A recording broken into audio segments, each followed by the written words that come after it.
Hey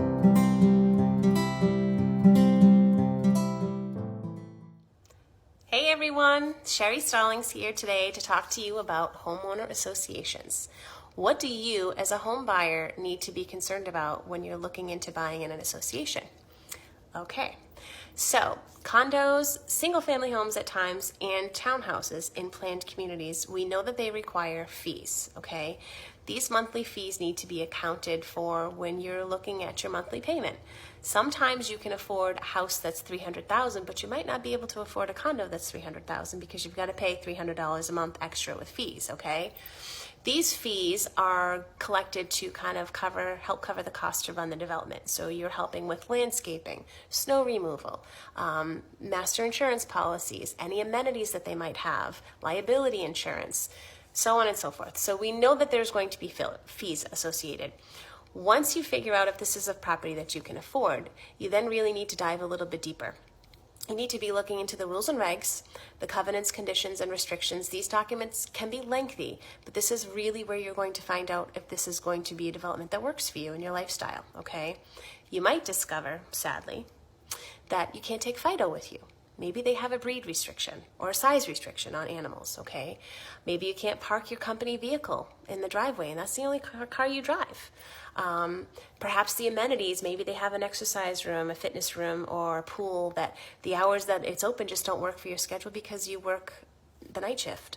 Or maybe your friends and family would have to pay a fee to use it themselves, like a guest fee. You're going to be paying for these things anyway, so you want to be sure that it's stuff that works for you, okay? So, that being said, these things can be a little bit restrictive, but they really are good and they're put in place to maintain the property value as well as create a really good sense of uniformity within the development, okay?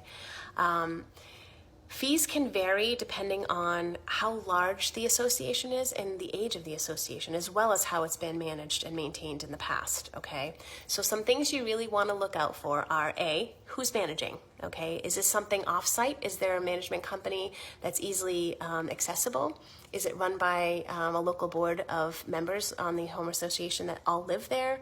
Is there someone that you can talk to on the homeowner association, maybe the head of it, to get some more information? The next thing you want to look into is assessments. Have there been any recent assessments? Maybe they just collected money because they're going to be doing the driveways coming up soon. Or maybe they haven't collected yet, but they have one pending that's going to be coming that they know about. So you want to look into that. As well as assessments, you want to be looking into the budgets. What do the finances look like? Is it healthy? Do they have a good reserve put in place to absorb any surprise, issues that might occur? So your assessments, you want to look into reserves, who's managing it. Also, very important, people don't think about this, but in the bylaws, there's something in there that really says what the HOA is allowed to do, what they're permitted as far as increasing your HOA, how high can they go for fees. You also want to find out, let's say you lose your job or you get sick and you suffer a hardship and you're unable to pay for a little while. What are the rights of the association? Can they foreclose on your property? Okay, these are all really big things to know, right? And lastly, what about lawsuits? Have there been any previous lawsuits and what was the outcome? Or are there any pending lawsuits and what is it about? You want to know if it has to do with maybe just a homeowner who's angry or if it had to do with the builder. Or the management company. These kind of give you a good picture of what's going on and what you're buying into. So that's it for now. I just wanted to keep it brief and give you a couple of tidbits of information. So I hope that was helpful. If you guys have any questions anytime, don't hesitate to reach out. Hope you have a good one. Take care, guys. Bye-bye.